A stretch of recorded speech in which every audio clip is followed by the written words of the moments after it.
Well, aloha and welcome everybody. Thank you for joining me today on my podcast. My name is Paul Fletcher, and this is the Healing Source. So we have reached a milestone today. It is the 10th series. Now, when I started this over a year ago, I had no idea how long this podcast would last, if it would have any level of success, nor if anybody would be commenting and joining in. And since then, we've had great success. A lot of comments, a lot of people enjoying the wisdom. And one of the main reasons that I started this podcast was for the future. My teacher, as all of you know by now, is Dr. and Master Sha. And I have been blessed to train with him for over 15 years now. And prior to that, I did train with two other very advanced, beautiful souls that later on I came to realize were both enlightened beings. And they had their own ways of awakening their students and helping them to see the light, so to speak, to see a path to a higher level of development. Since the age of 18, I have been on a spiritual journey. And that journey has not been easy by any stretch of the imagination. If you are listening to this, then you are very likely on a spiritual journey. Now, a spiritual journey is not like jumping on a boat and going to another shore or another country. It is an entire life. It is a marathon, not a race. And the interesting thing about spiritual journeys is that they are forever. The reason why they are forever is because we are souls having a spiritual experience in a physical body. So this new series is all about being human, being a spiritual being in a human experience is maybe the best way to put it. And there's going to be many different facets to this series. This will be the first one out of the previous 9 series. I have stuck entirely with Master Sha's wisdom and teachings and sharing the how-tos, how to address any issue, whether it's physical, emotional, spiritual, mental, relationship, finances. I covered all of those. I covered just about every aspect of his teaching to the level that I'm allowed to share, because there are many high-level teachings I'm not allowed to share. But I have covered quite a bit of those teachings. And if you missed those earlier podcasts, you are missing a treasure trove of wisdom. I am by no stretch of the imagination near as talented, educated, or wise as Master Sha.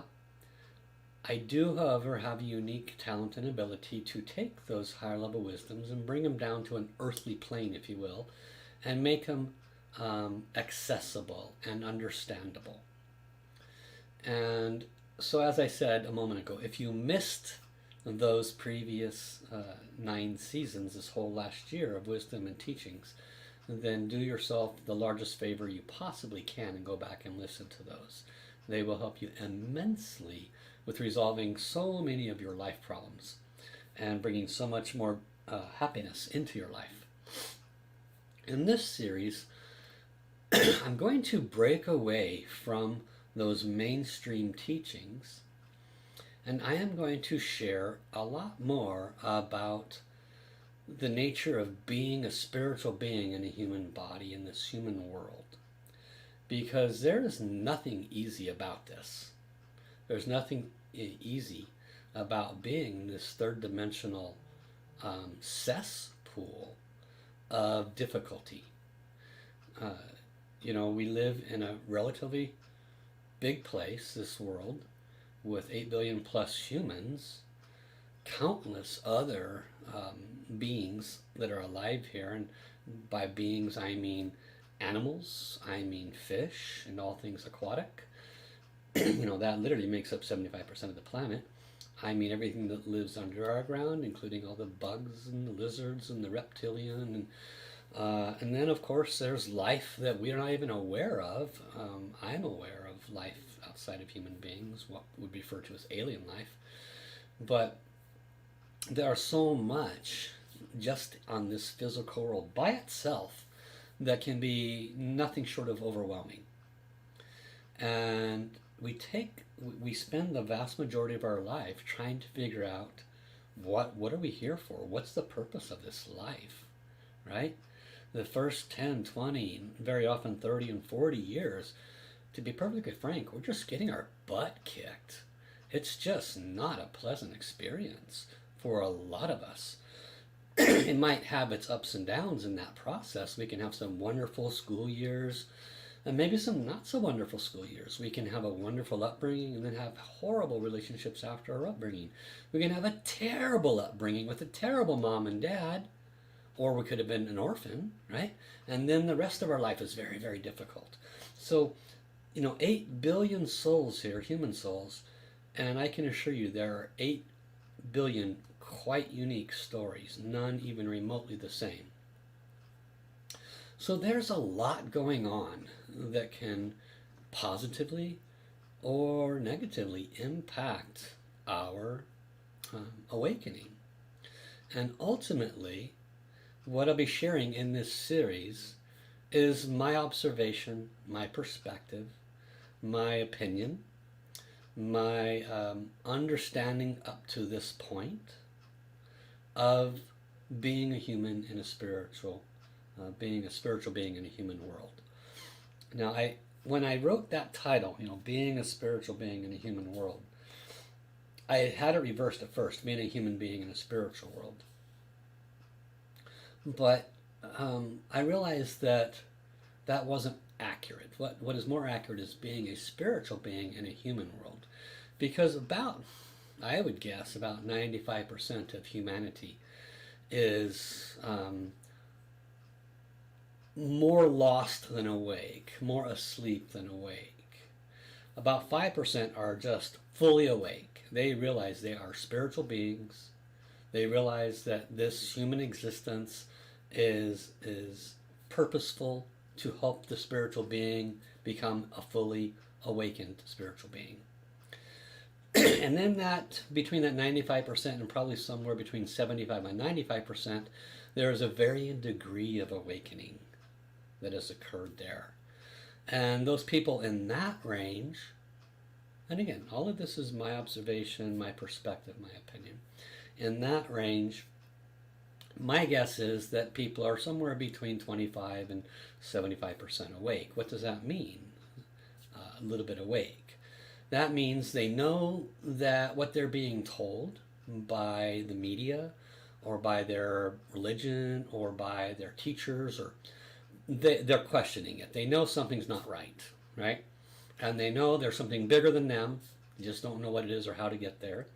And they know that there's more to life than work, work, work, play, play, play, sex, sex, sex, watch TV, go to bed. They know there's more than that. So that's that range between 75 and 95. They're not really awake, but they're on the awakening process. And then you have what's left. My observation, probably close to about 75% of this world is just asleep. And they're living in this physical space, thinking that, most importantly, they're thinking that every one of those, that's probably about 6.5 billion out of the 8 billion left. Most of them think they're right, which they could be, because no one's right, no one's wrong, we're all.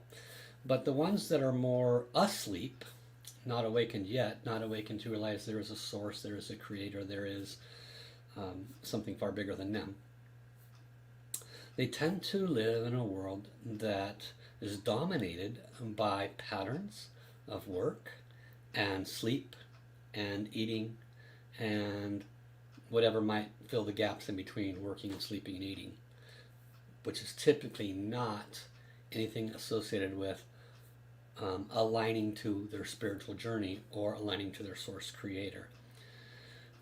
So I bring this up in this way because I'm kind of fleshing out what am I going to speak about in this series. I was writing out and following flow this morning, and I have a list of what I'm going to be talking about today. But it's actually a very large body of information. So for those that have come in a little bit late, what I'm going to be sharing is experiential. A lot of it will be weaving in wisdom and information from Master Sha, as well as validation of some of it from things I had learned along the way. And most importantly, what I wanted to accomplish with this series and this podcast is helping all those that listen to widen their perspective, widen their understanding.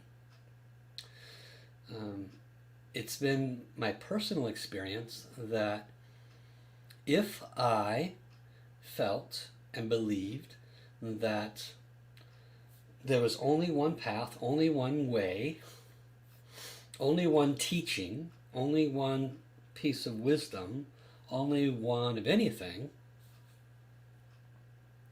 that actually was quite limiting. It's been my personal experience that I limit myself when I spend my time trying to convince myself or trying to convince others that this is the way, this is the path, this is the solution, this is the wisdom, this is the one and only everything. And if I just do exactly that, then I'll get there.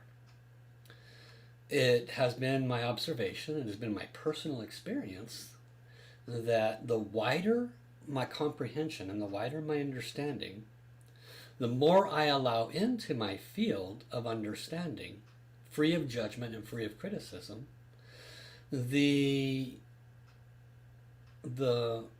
more accurate my understanding of my spiritual nature is.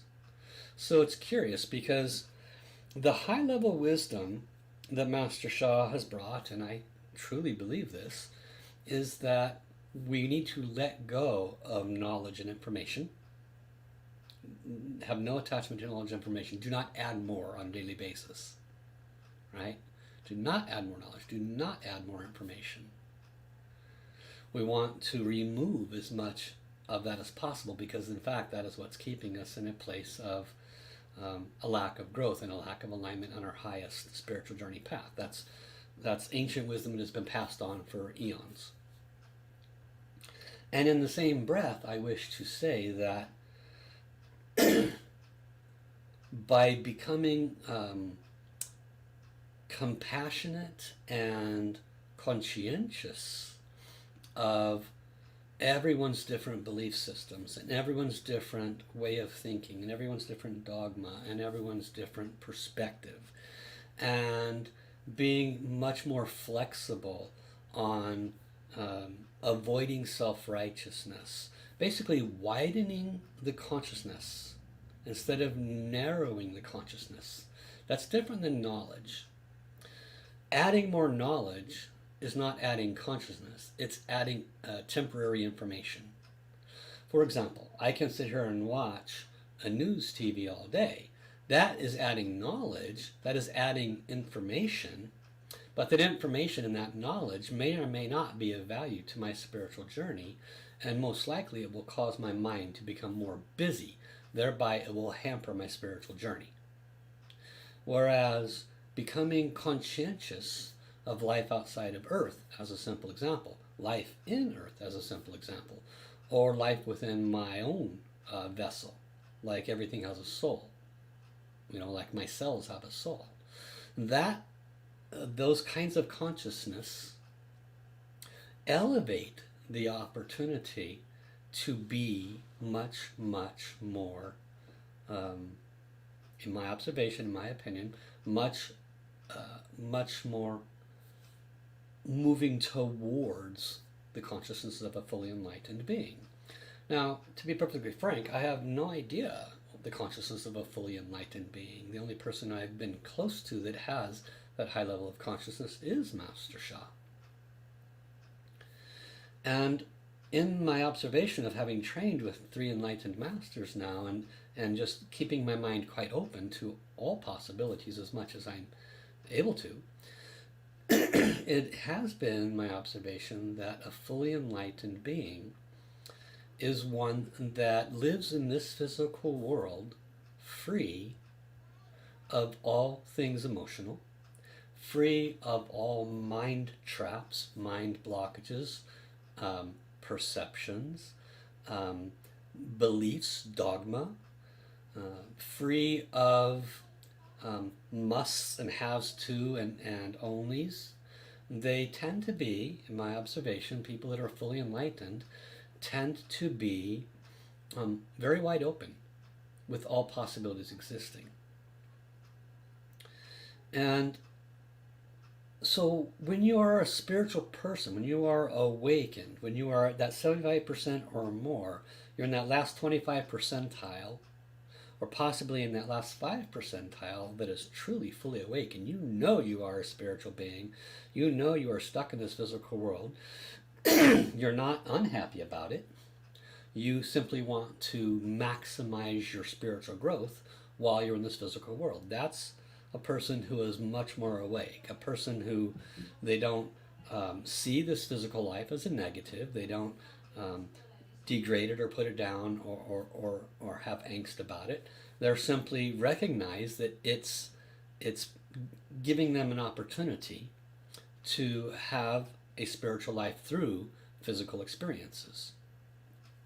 Now, in the more advanced teachings, snippets of what I can share with you, Master Sha often interweaves various teachings from various doctrine or teachings. Some of it is Buddhist, some of it is Taoist. There's different teachings that are out there that he pulls from. And when he shares that with us, he shares the crossover of the information. And one of the pieces of crossover of information that I can share with you is that when we bring ourselves to any physical experience consciously and see it as something that is trying to assist our soul journey, then that is when you're definitely on the right path. It is when we react, it is when we respond, it is when we act out from a place that is filled with emotions, or a lot of monkey-mindedness, a lot of irritation, agitation, complaining, blaming, pointing fingers, judgment, all of that. If any of that kicks in, we are absolutely not operating from a spiritual space. We are operating from the physical world. So in order to stay on track of what I wanted to accomplish with today's podcast, I wrote down some bullet points of the challenges of being a spiritual being in a human world. So one of the first things that I would invite each of you listening to this to do is ask yourself, do I consider myself to be a human being awakening to my spiritual consciousness? Or do I consider myself to be a fully conscious spiritual being that recognizes I've got a long way to go and I'm operating in a physical world with a lot of other humans that are very, very not aware. Now, it's not a judgment, they're just not aware. You have to find out where are you at on that scale, okay? And that's not for me, it's not for you, it's not a layering or a number scale. When you know where you're at, it will assist you with your future process. Now, I've had some personal struggles in this last probably month or two, and they basically have revolved around the inability to apply the things that are known. You know, for example, I know that by getting up at this time and doing a specific practice and then doing qigong or tai chi after, and then eating better, right? Eating very specific, better foods, and then doing, let's say, tracing calligraphies for ABC, and then set. In other words, I know that common sense things such as eating well are important and good to do. I know that doing meditations and da da da da on a consistent basis every day are going to only assist my soul journey. It's only going to align me more. You probably have a similar set of consciousness and awareness and knowingness. And yet, you may have a similar struggle as I do, which is staying consistently on that path, right? Doing it every day in, day out, every day. So, I'm witnessing that because I am a spiritual being in a human world. And in this human world, much like yourself, there are a tremendous amount of distractions. We have relationships. We have common sense things that we have to deal with. We have to pay our bills, right? We got to generate revenue. We got to pay our bills. We have people pulling on us and nibbling on our ear or asking us their opinions or complaining to us. We have all of the trappings of this physical world gnawing at us 24/7. Our sleep can be deprived. It can be affected by who knows what. Busy mind, possibly. Our food or food choices can be hampered. You might know what's best for you and even have the tenacity to go do it, but you don't have the money to go get those organics. Okay? Or maybe you have the money to go get the organics, but you're just too dang lazy. Or you know that you need to meditate, and when you have, it's had great results, but when it comes to it, there's just no oomph. You just don't want to do it. So this is the nature of being a spiritual being in the human form, in this realm. So let's talk about some of the challenges, okay? So the first thing is to just truly acknowledge that you are a soul. You are not Paul. You are not Doreen. Thanks for saying hi, Doreen. The other 10 folks or so that have joined us, thank you for saying hi. What is your name? You are not that name, but we are told that we are. From the moment we come out of the womb, we are told that we are that name. Hence the beginning of our human experience and the beginning of tying us to a physical identification. And then the rest of our life, and in many cases the rest of all of our lives, we are trying to unwind what we've been tied down to. We are trying to move away from identification. We are trying to move away from anything that tries to pin us down and move towards unlimitedness, a full consciousness of all creation. And it is a very difficult path.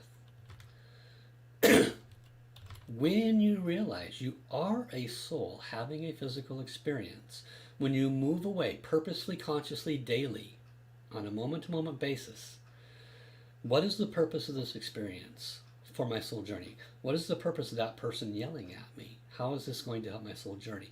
What is the purpose of this bill being in front of me, once again creating stress in my life? How can I address this physical world issue with a spiritual world solution? How can I grow from this? And this is the constancy of being a spiritual being in a physical world. Welcome, Sunlit. So if you are a spiritual being in this physical world, it's highly likely that you are a black sheep in your family. And possibly even a black sheep in your community. You could be alone in many ways. Because if you fall into that 5% percentile that is truly awake and aware, they know they are a spiritual being. They know they are being trapped in this physical world and they're maybe not enjoying it as much as they'd like to, and they're doing their best to stay on top of things. You're probably a black sheep. What does that mean? That means that everyone else thinks you are the one that is off. Everyone else thinks that you are the one that is missing a few cue balls, right? Yet, and again, we have to be free of judgment. These are simply observation. Those that are not awake are the ones that are oblivious that they are here for a reason. And it's not to work. It's not to eat. It's not to have, sexual gratification. It's not to watch your favorite TV shows and then repeat the next day. That's not what it's for, and yet fully 75% of humanity is stuck in that routine. It's highly likely in this lifetime, the more you have woken up, that you have lost some friends. Sometimes it's purposeful, sometimes you just go different ways because there's no longer a commonality between you. These are also challenges of being, a spiritual person in a human world, because it's lonely and it sucks. Just call it for what it is. It sucks. Now, fortunately, in the last 10 years, there has been a variety of communities that have grown, and I will cover this in other podcasts, the various communities that are out there, my personal observations on them, the values of them, sometimes the trappings associated with them. I'm going to cover that in this series because one of the things I wanted to do in this series is try to widen the field of consciousness and at the same time assist those that might get trapped in things that could limit your ability to more expediently move your soul journey and align yourself to the heart of the Creator faster. Because there are a lot of spiritual trappings along the way. One could say false teachings. One could say things that are entertainment. They have a high entertainment value, but they don't necessarily have a direct impact on your spiritual journey, and sometimes it could take you away from it, even though these different things fall within the spiritual realm.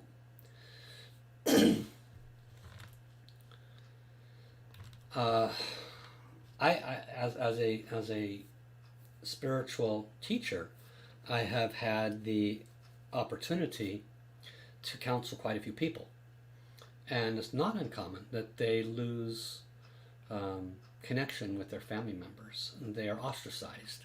They are looked down upon, or even if they're not looked down upon, there's no commonality anymore, and there is some separation between the family members because one has grown in the spiritual journey and the rest are staying there. There's nothing wrong with the family members. They're all in their happy little pod. They're all in their happy little world. But because one is growing and the other three are not, there's like an ostracizing that occurs. And this makes it lonely as well. There are those who are asleep and do not realize, they just don't even realize that their every thought, their every word, and their every action affects their current life and their future life. Oblivious to that. There's a lot of people. There are those that are awake and know this truth, but still struggle. Okay? So you might be in that category. You're awake. You know that your thoughts, words, and actions affect your current and your future. But, we still struggle along every day. It's a struggle, right? Being awake forces you as a spiritual being to purify. And this is a word that needs a little deeper explanation. Purification and purifying is the releasing or letting go of the trappings of the physical world. What are those trappings? The physical attachments, the foods, the sexuality, the emotional attachments. I love my anger. I love my resentment. I love my being right. I love my grief and sadness. I love my depression. I love my whatever it is, that emotion, the monkey mind. Those are trappings, the mind. The mind knows everything. If I can't analyze it and get a yes out of the analysis, then it doesn't exist. So all of these can be trappings for the person on the spiritual journey, even if they're awake. So purification is about seeing, being with something that has injected itself into your life, whether it's from inside your mind or your emotion, or something from outside, a war, a news experience, somebody complaining to you, witnessing an atrocity, external things or internal things. They butt up against our spiritual nature, and how we react, how we process, affects the entirety of our vibration. If we witness an atrocity and we react and respond with love and compassion, no judgment, then we are able to maintain our highest frequency and vibration. Therefore, that life experience, the human experience, assisted us in our soul journey. If we react and respond to someone cutting us off, driving the car, we say, "You effing idiot," we then put a gash in our vibration. We allow negative information from the quantum field, because we are all entangled in this field. My field is entangled with your field. Right now as we speak, I am entangling in your field. The information that is being shared is either being allowed into your field or not by you. You are the one that allows it in or not, just like negative news, just like anything else. So when we react and respond negatively, such as somebody cutting us off, then what have we done? We have entangled ourselves with an energy that is not conducive to our highest spiritual vibration. So purification is a constancy for someone on their spiritual journey. It is constant and never ending. And it can be just difficult. Just so very, very difficult. And in the same breath, it doesn't have to be. It all depends on our level of presence, which is truly the word here, in that moment. If we are consistently present, then we become the observer. We become the, one of my earlier teachers called it the dweller on the threshold.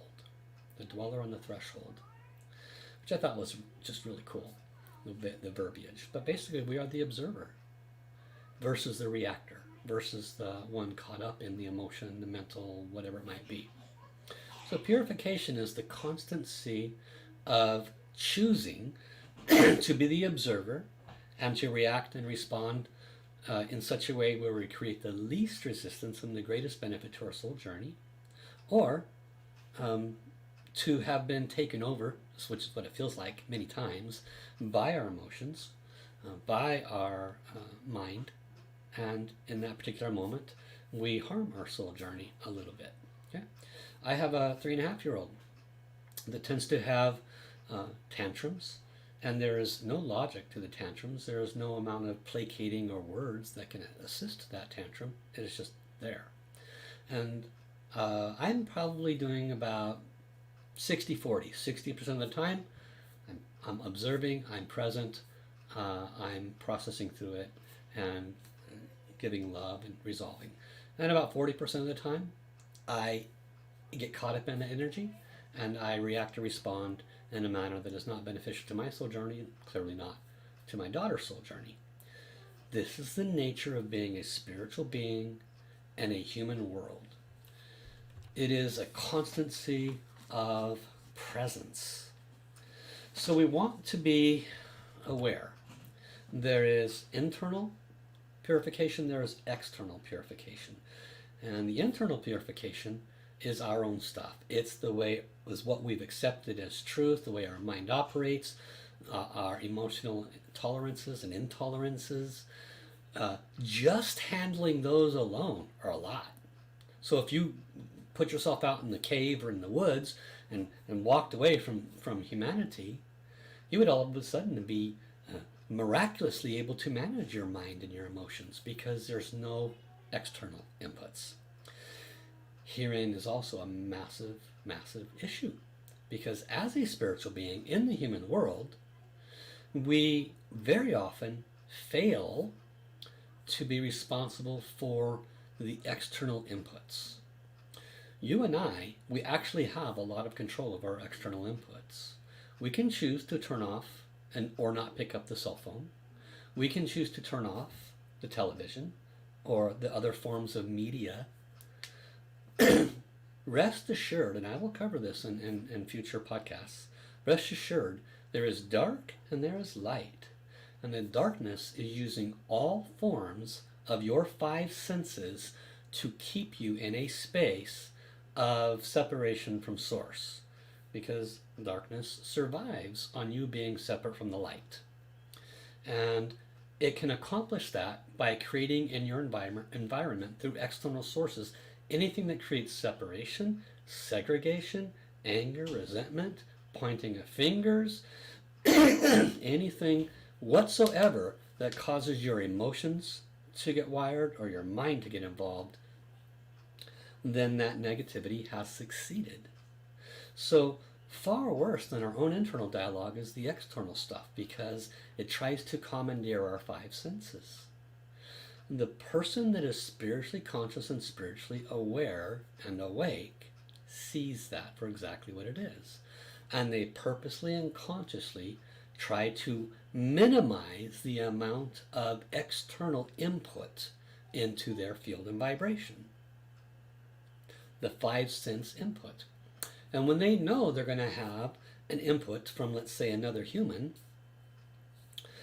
they consciously try to prepare themselves to be the observer, the dweller on the threshold, so that when that information comes, even if it's blaming and finger pointing and yelling and it comes with emotions, whatever it is, the dweller on the threshold, the observer, does not allow the five senses to be activated in such a way where it brings disharmony to their environment. Such is the enlightened journey. It is, as has been stated, a very, very difficult path. And in this time, in this 2,000-year cycle that we are in, that we are coming to the close of, where the light is exposing the darkness, there is a huge amount of effort to keep those that are unawake in that space, and those that are awake to keep them from growing. Ultimately, no one's going to do it except you. No one enlightened Jesus except Jesus. No one enlightened Buddha except Buddha. No one enlightened any enlightened being except their own efforts. Yes, they had teachers. Yes, they had beings that had walked that path before and guided them step up by step up. In my own very small fractional way, I'm trying to share with you some of those things that my teacher has taught me that you can do for yourself so that you can survive this most important time. What has been stated by many high-level beings, and I'll restate, is that this time is very, very unique. From chaos, heroes are created. That's the statement. My teacher has said it, others have said it. From chaos, heroes are created. Instantly, hero invokes, ego. But in this case, what it means is from chaos, awakened beings are created. Because an awakened being is not a standalone. We are all one. And one fully awakened being is like turning on 1,000,000 light bulbs. It makes it so much easier for others in the entire planet to become more awakened when one being becomes fully awakened. And then others could become fully awakened. And all of a sudden you get the 100th monkey theory occurring, where all of a sudden you get 100 enlightened beings, and then the whole planet starts moving towards enlightenment much, much faster.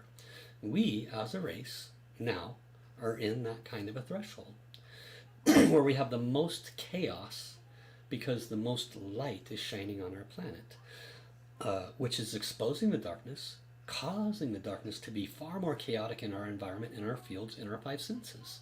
So you have to be the steward of your field. You have to be the steward of your soul and your soul journey.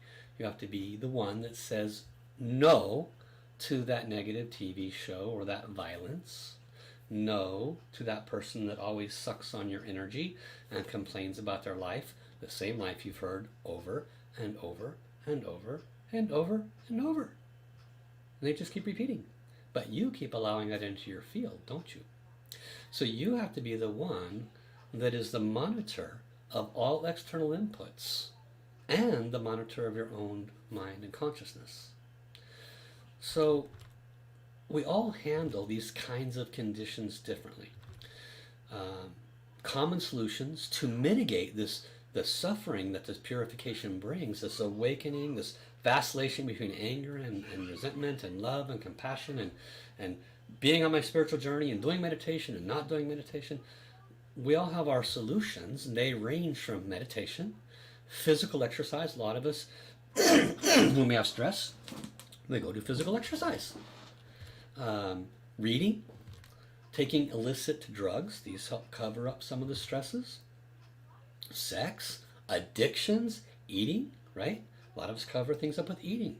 Spiritual practices. A lot of us default to spiritual practices.